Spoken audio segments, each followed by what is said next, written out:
Hi అండి, నేనైతే నమాజ్ చేసుకుంటున్నాను. అప్పుడైతే మా అబ్బాయి ఈ బాక్స్ తీసుకొని వచ్చేసి నా పక్కన పెట్టి వెళ్ళిపోయాడు. అస్సలాము అలైకుం వరహమతుల్లాహి వబర్కాతుహు. బాక్స్ ఏంటి తెచ్చి పెట్టాడో నాకు తెలియదు. పెట్టాడు, పరిగెత్తుకుంటూ మళ్ళీ బయటకు వెళ్ళాడు. వచ్చాక మళ్ళీ చెప్పాడు, మమ్మీ మా ఫ్రెండ్ ఏదో గిఫ్ట్ ఇచ్చాడు, ఏమి ఇచ్చాడో ఈ బాక్స్లో నాకు తెలియదు అన్నాడు.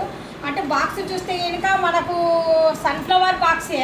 ఇంతకుముందు మా పెద్ద అబ్బాయి కూడా సేమ్ ఇలాంటి సన్ఫ్లవర్ బాక్సే వచ్చింది. వీడు కూడా సన్ఫ్లవర్ బాక్సే వచ్చింది. ఏముందో అనేసి జస్ట్ ఇలాగైతే ఓపెన్ అయితే చేసి చూసుకున్నాం మనము. వావ్, ఎవరిచ్చారమ్మా?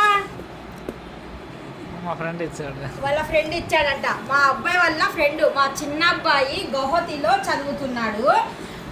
అంటే ఇక్కడ ఉన్నప్పుడు ఇంజనీరింగ్ కాలేజీలో ఫ్రెండ్స్ వాళ్ళు అనమాట. చాలా ఫ్రెండ్స్. ఎంత ఫ్రెండ్స్ అంటే ఇంత ప్రేమ చూస్తున్నారా అసలు. ఇంకా అంటే 2 బాక్సులు తీసుకున్నాడంట అబ్బాయి. 2 బాక్సులు తీసుకొని ఒక బాక్స్ అబ్బాయి తీసుకొని వీడికి ఒక చేతిలో పెట్టేశాడు. వీడియో ఏమో అనుకున్నాడు. చాలా చాలా చాలా చాలా మా అబ్బాయి వాళ్ళ ఫ్రెండ్కి చాలా థ్యాంక్స్ సో మచ్ అమ్మ నీ ప్రేమకు. చూస్తున్నారు కదండి, ఫ్రెండ్స్ అంటే ఈ మధ్యకాలంలో ఇలా కూడా ఉంటారా అని నేను అనుకుంటున్నాను. చూస్తున్నారా, వావ్, బంకిరి పండ్లు మామిడి పండ్లు అంట. బంకిరి పండ్లు మామిడి పండ్లు ఏమో పండ్లు ఇవి. మనకు కూడా నాకు అంత తెలియదు. అంటే మా సైడ్ పండ్లే ఇవి, రాయలసీమ పండ్లే ఇవి. చూస్తున్నారు కదా ఎన్ని పండ్లు. ఈ కాలంలో ఎవరైనా వస్తున్నారంటే కటింగ్ చేస్తూ అమ్మో వాళ్ళు వచ్చారనేసి మనం దాసేస్తాము.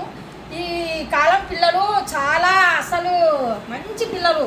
ఎంత మంచి పిల్లలు అంటే అసలు ఇన్ని పండ్లు ఇస్తున్నారు అంటే గ్రేట్. మొన్నైతే మా పెద్ద అబ్బాయి వాళ్ళ ఫ్రెండ్ ఇచ్చాడు. ఇప్పుడు మాత్రం మా చిన్న అబ్బాయి వాళ్ళ ఫ్రెండ్ ఇచ్చాడు. చూస్తున్నారు కదా, ఫ్రెండ్స్ అంటే ఇలా ఉండాలండి. ఎందుకంటే అంటే ఇస్తేనే ఫ్రెండ్స్ అని నేను చెప్పడం లేదు. ప్రేమతో ఏమన్నా ఇవ్వండి, ఒక్కటి ఇచ్చినా కానీ సరే ప్రేమే.